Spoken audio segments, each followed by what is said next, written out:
My Sugar Daddy. Chapter 46, Gadis Medusa. Bagaimana? Mereka sudah selesai latihan belum? Tanya Kristal pada salah satu temannya. Hari ini dia sengaja tidak masuk ke kampus agar nantinya dia tidak dicurigai ketika video Nania beredar.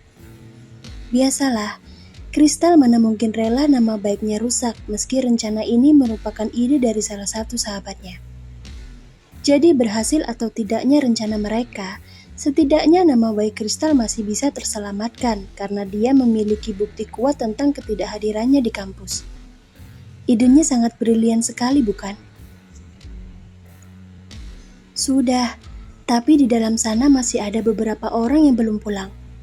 Kita tunggu sebentar lagi saja. Oke? Jawab Cynthia, gadis yang mencetuskan ide untuk mengerjai Nania lewat cara ini. Oke, sahut Kristal. Setelah itu Kristal bertanya apakah kamera sudah dipasang dengan baik atau belum. Dia ingin memastikan kalau usaha mereka tidak akan berakhir sia-sia. Sembari menunggu semua orang pergi, Kristal dan teman-temannya menyempatkan diri untuk mengolok-olok Nania yang aibnya sebentar lagi akan segera tersebar. Mereka tertawa puas, tak sabar ingin segera menyaksikan si bunga kampus kehilangan kepercayadiriannya. Aku jamin setelah ini Nania pasti tidak akan berani datang lagi ke kampus kita. Benar tidak? Tanya Kristal seraya menatap bergantian ke arah teman-temannya. Kau benar sekali, Kris. Rasanya aku benar-benar sudah sangat muak melihat Nania yang selalu saja tebar pesona kepada semua orang. Memangnya dia pikir semua orang suka apa melihat kelakuannya yang murahan itu? Jawab Cynthia sinis. Biasalah, namanya juga orang miskin. Mereka tidak akan bisa hidup kalau tidak berharap pada belas kasih dari orang lain. Ya, contohnya seperti yang sering dilakukan oleh Nania dan kedua temannya itu. Berlenggak-lenggok di hadapan para mahasiswa laki-laki dengan harapan mereka akan dipuji sebagai gadis paling cantik di muka bumi ini.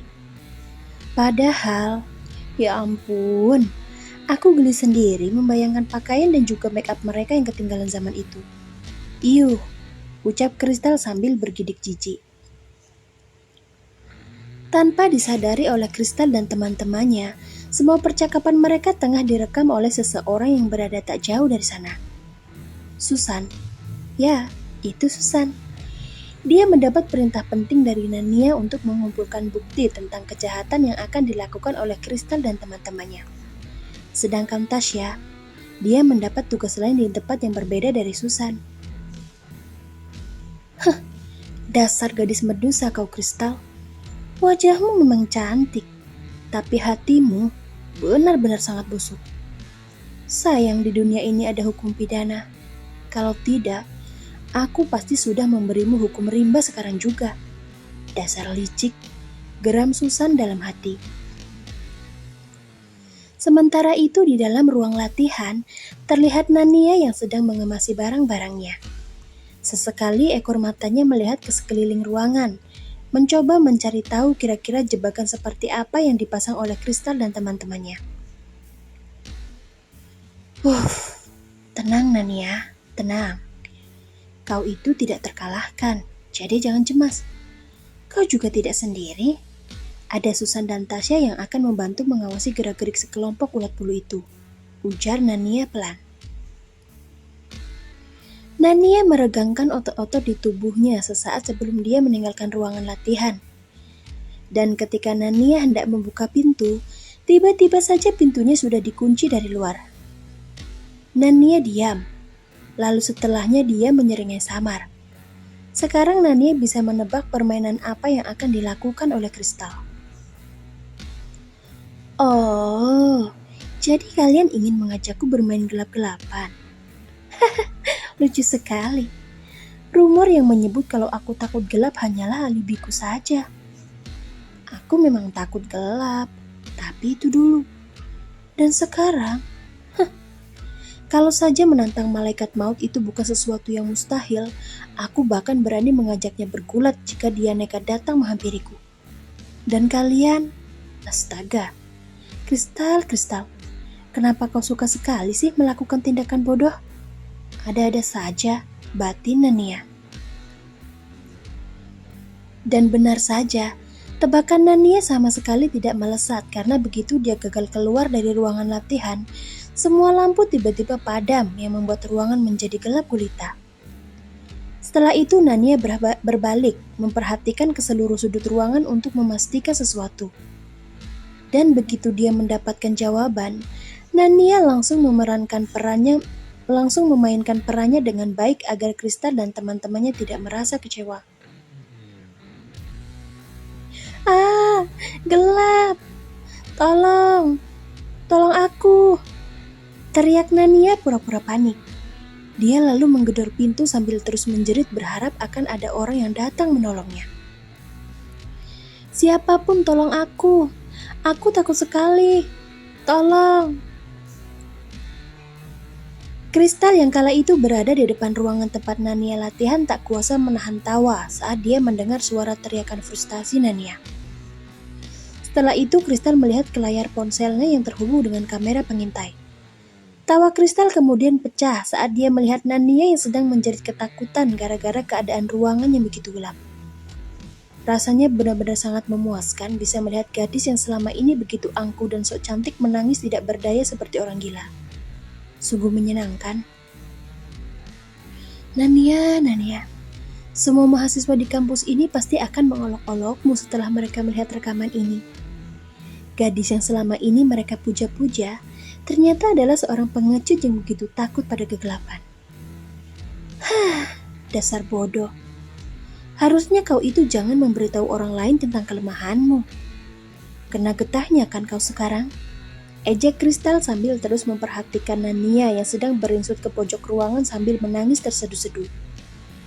Penampilan Nania yang begitu berantakan semakin membuat Kristal tertawa bahagia. Dia yakin sekali kalau sebentar lagi nama Nania pasti akan segera meredup dan namanya akan kembali bersinar seperti dulu.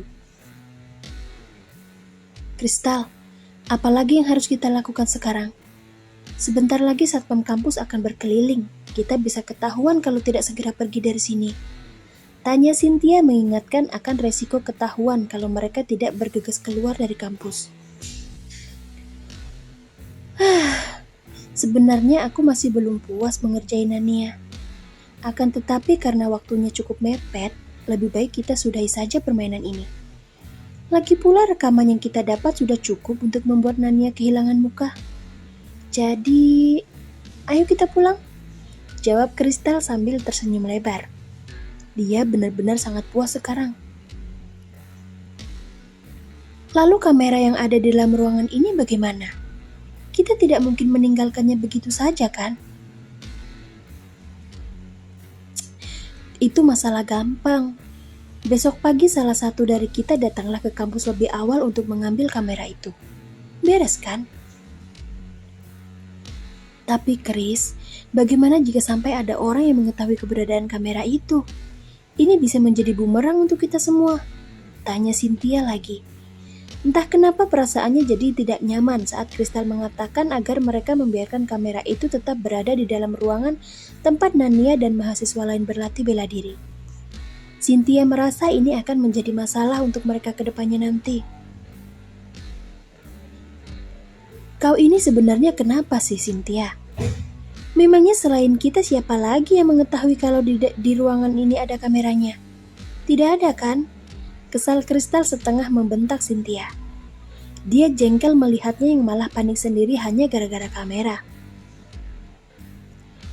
Cynthia dan teman-temannya yang lain saling lirik sebelum akhirnya mereka menuruti apa kata Kristal dengan tetap membiarkan kamera itu tetap terpasang di tempatnya. Dan sebelum pergi, Cynthia menyalakan lampu dan juga membuka pintu agar Nania bisa keluar. Mereka masih cukup waras dengan tidak membahayakan nyawa gadis itu karena dikhawatirkan Nania mati ketakutan di dalam sana. Sin, jangan lupa kau bagikan video ini ke beberapa mahasiswa lain. Tapi jangan biarkan mereka tahu kalau ini adalah perbuatan kita, ya? Perintah Kristal sambil berjalan menuju parkiran. Tak lupa dia menutupi wajahnya menggunakan masker agar tidak ada orang yang bisa mengenalinya. Oke, serahkan saja masalah ini padaku, sahut Cynthia dengan senang hati menuruti perkataan Kristal. Dia lalu meminta Kristal agar mengirim isi video ke ponselnya. Baiklah, karena hari ini kalian semua sudah bekerja keras untuk membantu membalaskan dendamku pada Nania, maka malam ini aku akan mentraktir kalian berbelanja sampai puas. Setuju tidak? Apa? Kau mau mentraktir kami berbelanja? Bagi teman-teman Kristal tak percaya. Raut wajah mereka menunjukkan ekspresi antara kaget dan juga gembira. Kapan lagi coba mereka bisa berbelanja secara gratis? Haha. Tentu saja. Kalian mau tidak? Tanya Kristal sembari mengeluarkan sebuah kartu dewa dari dalam dompetnya. Mau. Tentu saja kami mau, Kris. Wah, kau benar-benar sangat baik. Kau luar biasa, Kristal. Disanjung dan dipuja oleh teman-temannya membuat Kristal bagai terbang ke awang-awang. Dia seperti ratu yang sedang dielu-elukan oleh para pelayannya. Kau lihat, Nania? Yang ratu akan tetap diratukan, dan yang sampah akan kembali ke tempatnya semula. Kau dan aku itu tidak selevel, Nania. Kau terlalu jauh berada di bawah kakiku. Ujar Kristal dalam hati.